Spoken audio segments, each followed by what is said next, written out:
Alors j'ai entendu parler de ce reportage qui dure 2 minutes 26. Je regarde de mon côté, je vous laisse le son parce que évidemment ce TF1 ça strike, hein, évidemment, et on commente après. Donc ça dure 2,26 et c'est parti, on écoute. Véronique veut déjà la rendre. Elle qui roule environ 1200 km Ah oui, c'était les fameux gens qui n'en peuvent plus de l'électrique. par mois à un point noir. Le fameux reportage. La recharge. On va arriver sur la borne là. Connecter la prise n'est pas toujours simple. Oh là là là là, oh, quelle galère. Et une fois branchée, Pour le coup, vous voyez, ça marche pas. Voilà, fin de charge, donc elle veut pas prendre mon câble. au-delà des contraintes techniques, les modes de règlement ne sont pas les mêmes partout. Les applications de paiement trop nombreuses pour s'y retrouver. Alors là, elle recharge sur une borne. Je vous mets des arrêts images quand même pour que vous voyez un peu. De toute façon, je vous mets le reportage dans la description si vous voulez aller voir. Déjà, elle se plaint de la prise, mais bon, il n'y a rien de... Je vois pas ce qu'il y a de... C'est une prise, quoi, je veux dire. C'est bon, tu branches, et puis voilà, basta. Galère. Et Bon. Elle veut pas prendre mon câble. au-delà des contraintes techniques, les modes de règlement ne sont pas les mêmes partout. Les applications de paiement trop nombreuses pour s'y retrouver. Véronique a pensé installer une borne de recharge rapide chez elle, mais cela coûterait 1500 €. Bien trop cher. En fait, tu recharges chez toi en... D'ailleurs, En plus de 1500... Enfin, c'est quoi ce prix-là? Non, n'importe quoi. T'en as à moins cher que 1500 € des bornes, hein. Et au pire, tu recharges chez toi en 13 ampères, et puis voilà. bien trop cher. D'ailleurs, elle a aussi comparé le prix de sa consommation avec celle d'un véhicule essence sur 100 km.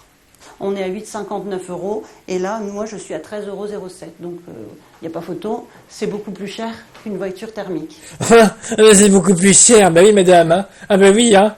Ah bah oui, hein, du coup, hein. C'est beaucoup plus cher, mais parce que tu recharges sur une borne publique. Idiote que tu es. Demain, on me donne les clés d'une voiture thermique, je prends une voiture thermique.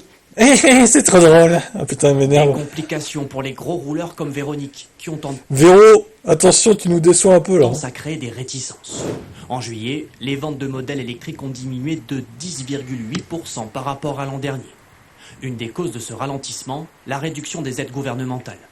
En France, elles sont passées de 5 000 à 4 000 €. En Allemagne, elles ont même été supprimées. Incroyable.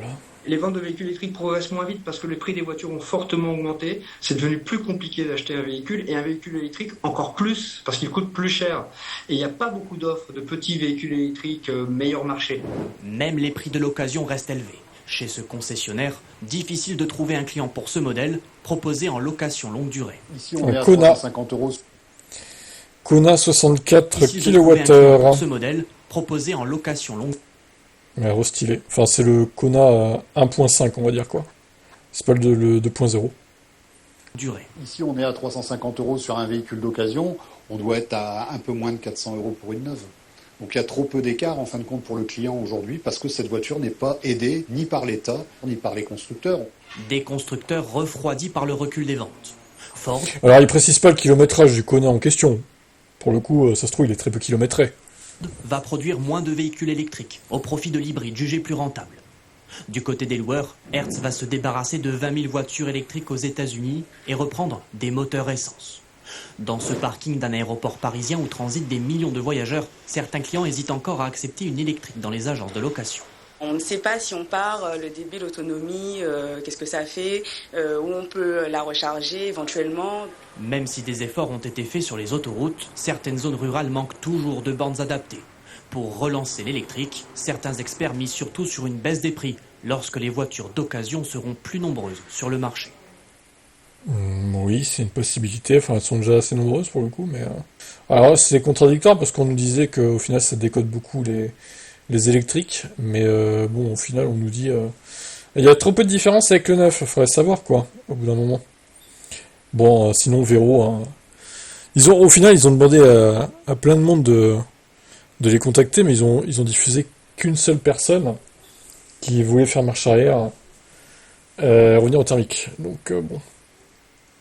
Véro, elle a l'air un peu empotée, Véro. Non, je sais pas ce que vous en pensez, mais bon. En plus, c'est un X30 Volvo. C'est quand même pas de la merde, quoi. C'est quand même une voiture qui a pas mal d'autonomie et tout. Qui a une bonne vitesse de recharge en plus. Mais bon, visiblement, la borne sur laquelle elle se branche, ça ne marche pas. Donc, du coup, forcément. Et quand ça marche, elle se plaint du prix. Mais en plus, elle a un pavillon. Le garage qui est derrière, ça doit être à elle. Pourquoi elle se branche pas chez elle, quoi? Tout simplement, en fait. Ah, mais ça va pas assez vite, hein. Bah, tu te branches la nuit quand tu dors. Tu fais ça tous les soirs, et je pense que ça ira, au final. Bah oui. Mais c'est des gens, voilà, ils comprennent rien, c'est des débiles. Ils veulent pas changer leurs habitudes. Et voilà, vive la France, hein. Mais c'est pas que la France comme ça, c'est beaucoup dans beaucoup de pays, malheureusement. Ils cherchent pas plus loin que le bout de leur nez, les gens. Et voilà. Comment voulez-vous qu'on avance? Bref, des Véroniques, il doit y en avoir plein dans le monde, malheureusement. Ciao.